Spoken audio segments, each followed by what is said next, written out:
बताते हैं, राजा थे, तो राजा ने प्रश्न किया था कि गिरिराज जी कहाँ से आए हैं, कैसे प्रकट हुए हैं, है ना। तो राजा मिथिला के वो राजा थे, उसका नाम था बहुलास, है ना, मिथिला के वो राजा थे। तो नारद मुनि के साथ जो उनका वार्तालाप होता है, प्रश्न उत्तर, तो उनसे जो पूछते हैं, तो राजा बहुलास जी पूछे, बहुत ही आश्चर्यचकित होकर के पूछे तो गिरिराज जी से सुना कि ऐसा ऐसा भगवान ने किया, है ना। बोले कैसे, कहाँ से आए गिरिराज जी, कौन है, क्योंकि सारे ब्रजवासी लोगों ने जो है उसका पूजा इत्यादि किया है, सबने परिक्रमा किया। तो पूछे कि ये गोवर्धन साक्षात पर्वतों क्या राजा एवं श्री हरि को बहुत प्रिय है और उसके समान दूसरा कोई तीर्थ न तो इस भूतल पर है और न स्वर्ग में ही। तो ये गिरिराज जी का जो तट है, स्थान है, वैसा तीर्थ नाम पर नहीं है, नहीं पूरी पृथ्वी पर, और न ही स्वर्गलोक में भी नहीं है, बोल रहे हैं, है ना। और तो नारद बोले, महामते आप जो है साक्षात श्री हरि के हृदय है ना, तो आप बताइए कि गिरिराज जो है श्री कृष्ण के वक्ष स्थल से कब प्रकट हुए और कैसे प्रकट हुए, है ना। तो ये प्रश्न किया नारद जी से। तो नारद जी बोले कि गोलोक के जो प्रकाटे हैं गोलोक धाम का, तो उसका वृत्तांत बोल के सुनो। तो बोले कि जो श्री हरि है, आदि लीला से संबंध है उसका, यानी कि जो गोलोक धाम और वहाँ पर जो है रास लीला इत्यादि जो होते रहते हैं गोलोक धाम में, तो उससे संबंधित बोले कि मनुष्यों को धर्म अर्थ काम तथा मोक्ष चारों पुरुषार्थ प्रदान करने वाला है। प्रकृति से परे विद्यमान साक्षात परिपूर्णतम भगवान श्री कृष्ण सर्वसमर्थ निर्गुण पुरुष एवं आदि आत्मा है। तो उनका जो तेज है अंतर्मुखी, वह स्वयं प्रकाशित है और प्रभु निरंतर क्या करते हैं, रमनशील है ना, जिन पर धमा अभिमान गणनाशील देवताओं का ईश्वर काल की शासन करने में समर्थ नहीं। राजन, माया भी जिन पर अपना प्रभाव नहीं डाल सकती है, उन पर महतत्व सत्व आदि गुण का वश से चाहे वह परे है। और बोले राजन, उनमें कभी मन चित्त बुद्धि तथा अहंकार भी प्रवेश नहीं होता है। तो उन्होंने अपने संकल्प से अपने ही स्वरूप में साक्षात स्वरूप में साकार ब्रह्म को व्यक्त किया। तो सबसे पहले विशाल काय शेषनाग का प्रादुर्भाव हुआ, जो कमल नाग के समान श्वेत वर्ण के हैं। उनकी गोद में गोलोक बंदित महालोक गोलोक प्रकट हुआ। तो जो गोलोक धाम है वो जो शेषनाग है, तो उनके गोद में क्या है, गोलोक धाम। और बोले कि जिसे पाकर भक्ति युक्त पुरुष फिर इस संसार में अपनी लौटता, फिर असंख्य ब्रह्मांडों के अधिपति गोलोकनाथ भगवान श्री कृष्ण के चरणारविंद से त्रिपथ गंगा प्रकट हुई। और बोले नरेश्वर, तत्पश्चात श्री कृष्ण के बाएं कंधे से सरिताओं में श्रेष्ठ यमुना जी का प्रादुर्भाव हुआ। यमुना जी प्रकट हुए, जो श्रृंगार कुसुमों से उसी प्रकार सुशोभित हुई जैसे छपी हुई पगड़ी के वस्त्र की शोभा होती है। तदनंतर भगवान श्री हरि के दोनों कुल्हों तखनों और घुटियों से हेमरत्नों से युक्त दिव्य रासमंडल और नाना प्रकार के श्रृंगार साधनों के समूह का प्रादुर्भाव हुआ। इसके बाद महाआत्मा श्री कृष्ण दोनों पिंडलियों निकुंज प्रकट हुआ, जो स्वभाव आंगनों और गलियों और मंडलों की घिरा हुआ था। सारा मंडलों से वह निकुंज वसंत की माधुरी धारण किए हुए तथा उसमें कुजते हुए कलकलाते हुए जो अनेक प्रकार के पक्षी वगैरह वहां पर उपस्थित थे। और बोल रहे कि बहुत सुंदर लताएं वगैरह सब वहां पर था, बहुत मनोहर है कि नहीं। तो हरि लोग के सरोवर में इधर उधर सुशोभित हो रहे थे। भगवान के त्रिवली प्रांत से मंदगामी और अत्यंत शीतल समीर प्रकट हुआ और उनके गले की हंसुली से मथुरा तथा द्वारका इन दो पुरियों का प्रादुर्भाव हुआ। श्री हरि दोनों भुजाओं से श्री रामा आदि 8 पार्षद उत्पन्न हुए। कलाइयों से नंद और करागर भाव से उपनंद प्रकट हुए। श्री कृष्ण के भुजाओं के मूल भागों से समस्त वृषभानुओं का प्रादुर्भाव हुआ। नरेश्वर समस्त गोपगण श्री कृष्ण के रोम से उत्पन्न हुए और श्री कृष्ण के मन से गौ, तो गाय जो है भगवान के मन से प्रकट हुआ। धर्मधर वृषभको और काटे हुआ मित्रेश्वर उनकी बुद्धि से घास झाड़ियां प्रकट हुई और भगवान के बाएं कंधे से एक परम कांतिमान गौर तेज प्रकट हुआ, जिससे लीला श्री भूदेवी ब्रजा तथा अन्याय हरि प्रिया अभिभूत हुई। भगवान की प्रियतमा जो श्री राधा है, उन्हीं को दूसरे लोग लीलावती या लीला के नाम से जानते हैं। तो श्री राधिका दोनों भुजाओं से विख्यात और ललिता इन दो सखियों का आविर्भाव हुआ। नरेश्वर दूसरी जो सहचरी गोपियां हैं, वे सब राधा के रोम से प्रकट हुई। इस प्रकार मधुसूदन ने गोलोक की रचना की। राजन, इस तरह अनेक संपूर्ण लोक की रचना करके असंख्य ब्रह्मांडों के अधिपति प्रातर परम आत्मा परमेश्वर परिपूर्ण देव श्री हरि वहां श्री राधा के साथ सुशोभित हुए। उस गोलोक में एक दिन सुंदर रास मंडल में जहां बजते हुए नुपुरों का मधुर शब्द गूंज रहा था, जहां का आंगन सुंदर छत्र में लगी हुई मुक्त फल की लड़ियों से अमृत वर्षा होती रहती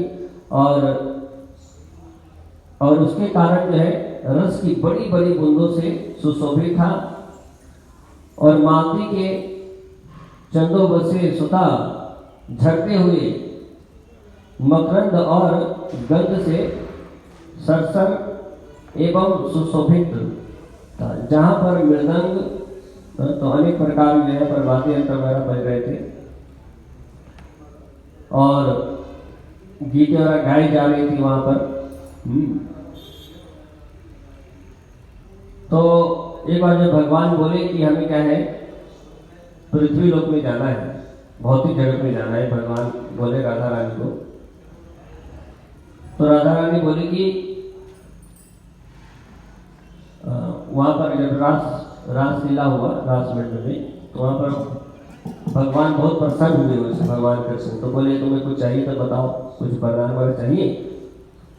तो राधा ने बोली कि यदि आप जो है रास में मेरे प्रेम से अगर आप प्रसन्न है तो आपके सामने अपने मन की जो क्या है मैं प्रार्थना व्यक्त करना चाहती हूँ। तो भगवान बोले कि राधा रानी से बोले कि बोलिए हे प्रिय क्या है बताइए, बताए क्या चाहते हैं आप, है कि नहीं। तो जो भी आपके मन में है वो मांग सकते हैं। तो राधा रानी बोली कि वृंदावन में जो है यमुना के तट पर दिव्य निकुंज के पार्श्व भाग में आप रास करके योग्य कोई एकांत स्थान एवं मनोहर स्थान प्रकट कीजिए। देव देव यही मेरा मनोरथ है।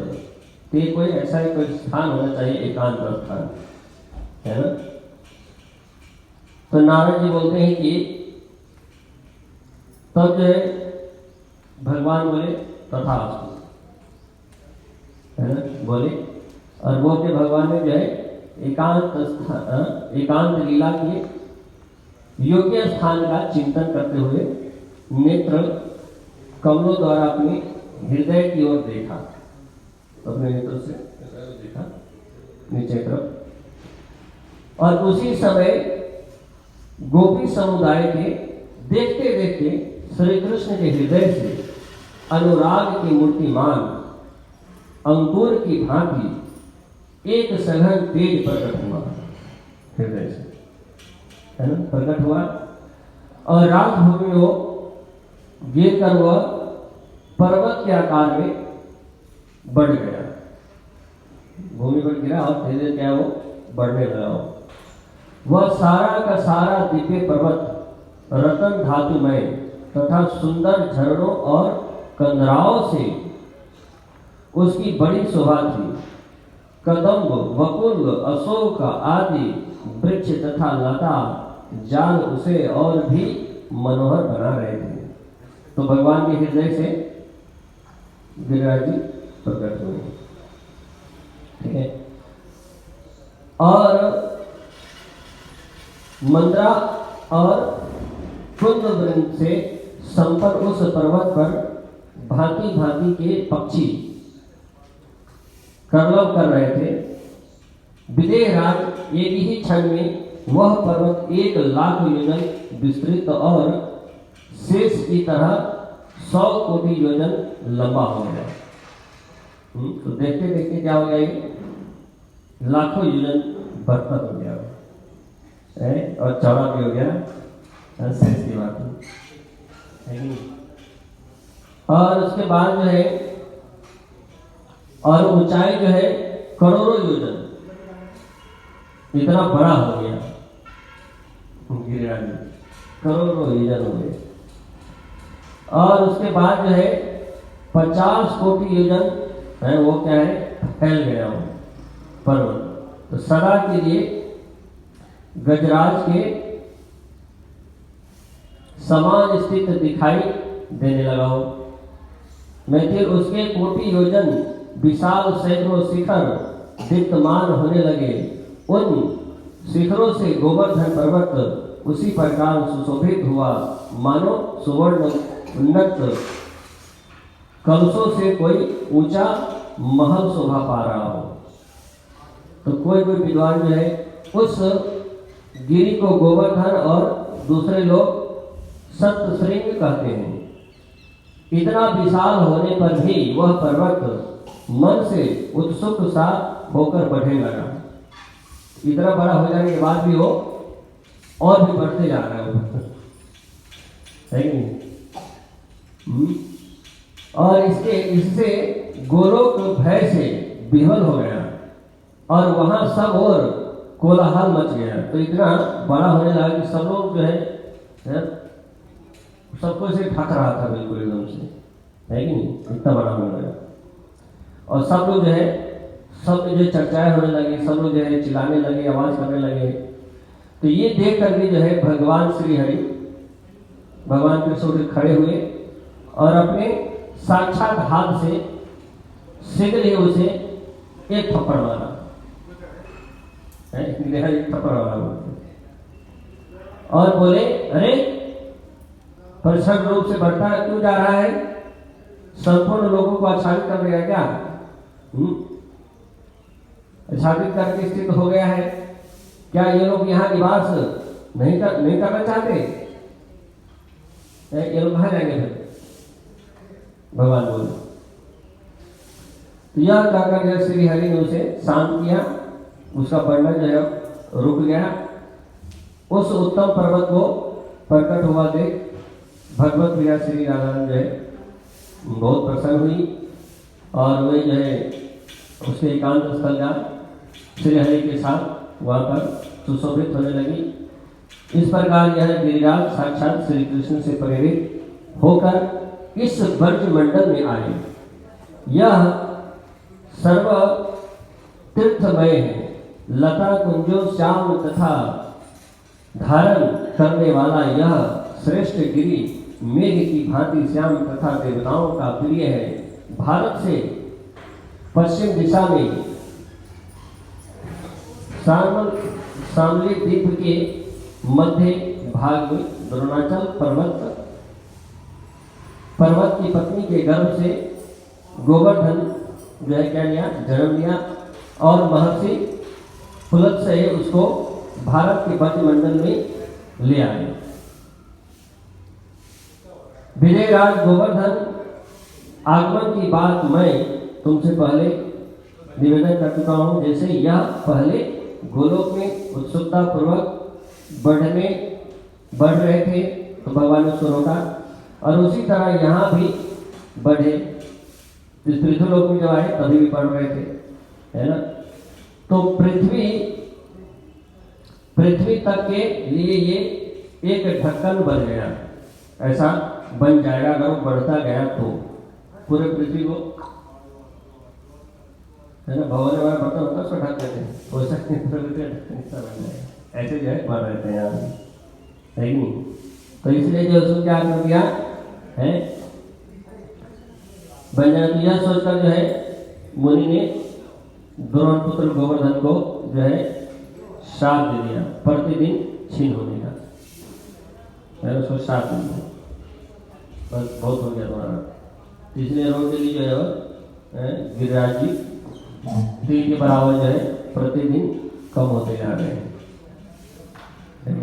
और धीरे धीरे पूरा प्लेन में जाएंगे, है ना। तो इस तरह से जो है भगवान ने गिरिराज जी को अपने हृदय से प्रकट किए, है ना। और इसमें बहुत सारे लीलाएं कथाएं, जैसे जो है पूजा किया भगवान ने करवाया, है ना, और परिक्रमा कराए। गिरिराज जी का स्पर्श करने मात्र से व्यक्ति का जो है मुक्ति मिल जाता है, मोक्ष को प्राप्त कर लेता है व्यक्ति। दर्शन करना, प्रणाम करने, परिक्रमा करने से, स्मरण करने से, है कि नहीं। तो एक राक्षस भी था जो कि शालिग्राम शिला को स्पर्श किया और वो राक्षस से मुक्त होकर वो दिव्य श्याम वर्ण का रूप उसको प्राप्त हो गया, है ना। जो कि अपने पूर्व जन्म में बहुत निंदनीय कार्य किया था, वो बहुत सारा है। तो एक ब्राह्मण से उसका मुलाकात हुआ, तो ब्राह्मण ने उसको जो पत्थर फेंक के मारा था गिरिराज की सेवा लेकर के, तो उसके स्पर्श से जो है वो मुक्त हो गया था, मुक्त हो गया, सिद्ध हो गया। उसके लिए जो फिर और रूप भी कैसा हो गया, जैसा भगवान कृष्ण का रूप है वैसा रूप धारण कर लिया, सुंदर श्याम वर्ण का रूप, है ना। तो सोचा कैसे हो गया, तो उन्होंने ब्राह्मण को जो धन्यवाद दिया कि ब्राह्मण जो बहुत बहुत धन्यवाद, आपकी वजह से जो मेरा उद्धार हो गया, राक्षस होने से मुक्त हो गया। तो ब्राह्मण ने बोला मेरे अंदर ऐसे कोई शक्ति है नहीं जो मैं तुम्हारा उद्धार कर सकूं, है ना। तुम ही बताओ तुम्हारा उद्धार कैसे हुआ है। शायद हो सकता है कि शिला में कुछ शक्ति हो, उसके वजह से हुआ हो, क्योंकि अब तो मैं तो जानता नहीं। ब्राह्मण ने बोला मैं तो नहीं जानता, पर तुम तो अवसित हो चुके हो, तो तुम्हें सब कुछ ज्ञात है, तुम ही बताओ। तो उसने बताया कि कैसे जो है गिरिराज जी के विषय में पूरे गिरिराज जी की महिमा बताई, और उसके बाद उन्होंने पूछा कि कैसे जो है तुम इस राक्षस योनि में आ गए। तो उन्होंने बताया अपने पूरे पूर्व जन्म की कहानी बताया है। तो उनकी पत्नी थी, माता थे, पिता थे। तो अपने माता पिता पे उसने मार पीट के घर से भगा दिया, और घर से भगा दिया। उसके बाद फिर एक दिन जो है पत्नी को भी मार के भगा, उसको मार ही दिया, उसको पत्नी को भी मार दिया जान से। ऐसा तो फिर एक वेश्या को ले आया, वेश्या को ले आया तो वेश्या के संतुष्ट करने के लिए बहुत सारा पाप कार्य वाला, चोरी करना, जुआ खेलना, मांस खाना, दारू पीना, ये सब खूब करना, खूब लूटपाट खूब करता रहा। करते करते जो है जो वेश्या थी उसको भी एक दिन जो अंधेरी रात में ले गया रास्ते में चलते चलते, और एक अंधेरा सा कुआं था और कुएं में उसको फेंक दिया, है ना। और फिर उसने बोला कि मैंने जो है हजारों लाखों लोगों का हत्या है, ब्राह्मणों का है, हजारों की संख्या ब्राह्मणों को मैंने हत्या की है, और क्षत्रिय लोगों का भी बहुत सारा किया है, और वैश्य शूद्र का तो गिनती ही नहीं कितना मैंने मर्डर की है, ऐसा बोला राक्षस ने, है ना। और एक दिन जब फिर क्या हुआ, एक दिन जो जंगल में सांप ने मुझे डस किया और मैं मर गया, और फिर यमदूत आए, यमदूत मुझे जो ले गया नरकों में, वहाँ ले खूब पिटाई किया, बहुत 84 लाख प्रकार के नरक है, वो सारे नरकों मेरे को दर्शन कराया, खूब वहाँ पर सजा मिली मुझे, और सजा मिलने के बाद जो है फिर मुझे जन्म मिला है। तो बोले कि 10 जन्म तो मुझे केवल ऊँट का शरीर मिला था, और कई जन्मों तक जो है मैं सांप बन के रहा है, जितने भी होंगे सब बन के रहा हो खूब सारा, और लास्ट में फिर जो उसको है ये राक्षस योनि मिला, और मैं तुम्हारे समक्ष आया और तुमने आज मेरा उद्धार कर दिया है। तो गिरिराज जी के कृपा से मेरा उद्धार हो पाया है ना। तो गिरिराज जी का इतनी महिमा है, इसलिए गिरिराज के दर्शन द्वारा करने के लिए, परिक्रमा करने के लिए जाते रहना चाहिए, है कि नहीं। और आज बलि देवराज पूजा है, तो बलि महाराज भी जो है पूरा देवताओं लोग जो उसको जीत लिया हुआ था, हरा दिया हुआ था, है ना। तो उन्होंने जो एक यज्ञ का आयोजन किया फिर से, है ना। तो यज्ञ का जो आयोजन किए तो शुक्राचार्य जी उनके गुरु थे, तो यज्ञ बहुत भव्य आयोजन किया, यज्ञ करने के बाद जो है जब यज्ञ सफल हुए तो उसमें से बहुत सारे चीजें प्रकट हुए, उनको रथ भी मिला, उस यज्ञ से जो है रथ प्रकट हुआ, तुर्की प्रकट हुआ, जैसे युद्ध करने की जरूरत है तो बाण को रखने वाला होता है ना, अक्षय तुर्की प्रकट हुआ, उसमें कभी बाण खत्म नहीं होगा, जितनी मर्जी चलाते हजारों लाखों करोड़ों चला जाओ वो खत्म ही नहीं होगा, ऐसा प्रकट हुआ। तो भृगु वंश जो है भृगु वंश में ये आते हैं, तो उनके वंश में तो है शुक्राचार्य जी है, भृगु जी के वंश से शुक्राचार्य आते हैं, तो ये उनके गुरु बने बलि महाराज के। तो ब्राह्मण जो है वो बलि महाराज ने क्या है बहुत ज़्यादा प्रसन्न हुए, और इंद्र का जो साम्राज्य उसको जीतना चाहते थे, उसको मन में ऐसी उत्कंठा थी, जीतना चाहते थे, इसलिए वो क्या किए, यज्ञ किए, और यज्ञ अनुष्ठान करने के बाद जो जब यज्ञ समाप्त हो गया, पूरी शक्ति पर प्राप्त हो गया, तो पूरा कब्ज हमारा धारण करके अपने सारे सुर लोगों को लेकर ऊपर के राक्षसों सबको लेकर के, और बहुत तेजस्वी थे एकदम बलि महाराज, वो सबको लेकर के जो है सब लोग पर इंद्र के लोग के ऊपर जो है उन्होंने चढ़ाई कर दिया, और फिर से उसको क्या है जीत लिया पूरा, सारे देवताओं लोग को मार करके भगाऊंगा दीपक से, लेकिन तो ऐसा एक किए थे वो है, तो पूजा करके जो है वो जीत लिया पूरा स्वर्ग को, है ना। इस प्रकार से थोड़ा विस्तार में, तो अभी टाइम समाप्त हो चुका हमारा, तो हम ये विराम देते हैं, किसी वक्त पर कुछ धीमे को भी बोल सकते हैं। बहुत सुंदर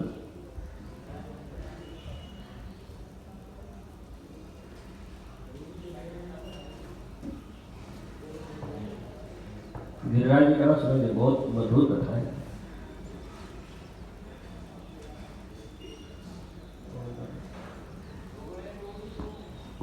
हरे कृष्ण। बहुत धन्यवाद शिवानंद शिवानंद प्रभु का बहुत उनके बहुत चर्चा, तीनों टॉपिक बहुत बड़ा है। शिवानंद प्रभु का रसिक मुरारी नाम था उनका। वो तो अच्युत देव जी लोग की शादी करते थे, श्यामा दास जी उनकी पत्नी थी। तो वो बहुत उनको बहुत भगवान के प्रति वो प्रेम था। और तो आकाशवाणी हुई उनके लिए, बोले ज़्यादा बेचैन मत हो, श्यामानंद लोग आएंगे, वो तुम्हारे गुरु होंगे, वही तुमको लिखेंगे। तो ऐसे ऐसे इंसिडेंट्स हैं अपने परंपरा में। उनके लिए हम आकाशवाणी हो रही है कि श्यामानंद लोग आएंगे और वो आपको दीक्षा देंगे। तो बहुत पावरफुल आचार्य श्यामानंद लोग, उनके डिसाइपल ऋषिकानंद लोग। तो अभी वो उनके बारे में गिरिराज जी की चर्चा कैसे प्रकट हुई। तो गिरिराज जी सेवक भगवान और सेवी भगवान दोनों, सेवक भी हैं और सेवी भी हैं।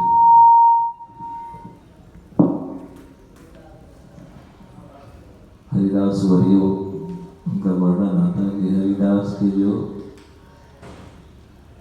उत्तम भक्त हैं उनमें गिरिराज जी हैं। जैसे भगवान बताए, कल मैं पढ़ रहा था, 2 चैप्टर है 10वें स्कंद का 24वां 25वां अध्याय। 24वें अध्याय में गिरिराज जी की पूजा है और 25वें अध्याय में गिरिराज धारण लीला है। 24वें अध्याय में भगवान नंद बाबा से पूछते हैं ये सब सारी चीज़ें जो हमने सुना है।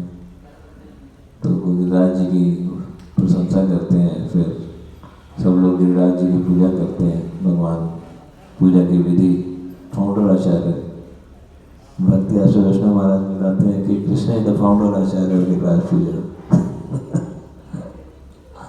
उससे पहले गिरिराज जी की पूजा नहीं हुई, तो उन्होंने पूजा करवाया, परिक्रमा की सब। फिर कैसे भगवान ने गिरिराज धारण किया, तो बहुत अच्छा।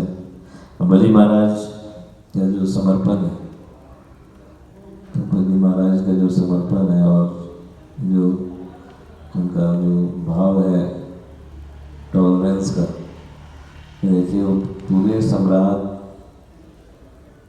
सम्राट है वो, और भगवान ने सब कुछ छीन लिया, छीन नहीं किया, बांध दिया, फिर भी चुपचाप खड़े हैं।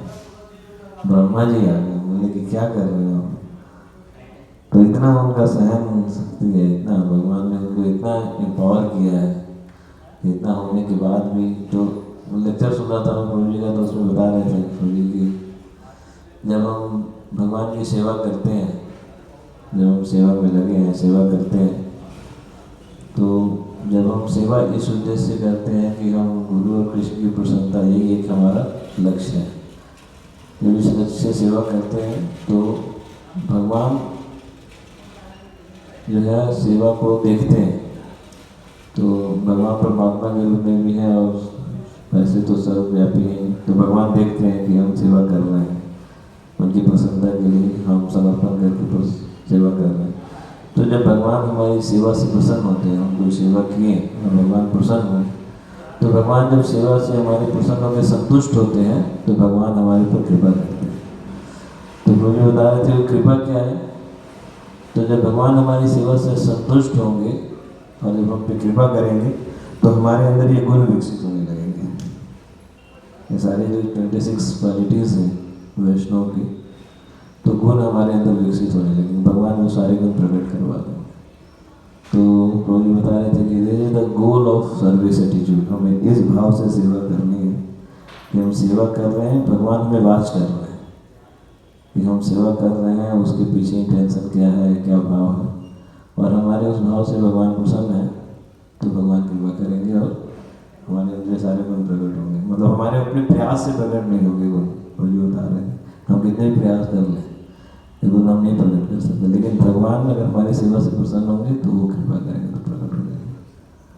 तो कितना बलि महाराज के अंदर देखिए असुर गुण में है, लेकिन क्या टॉलरेंस। तो ये सब सारे तो बहुत सारे हरे कृष्ण।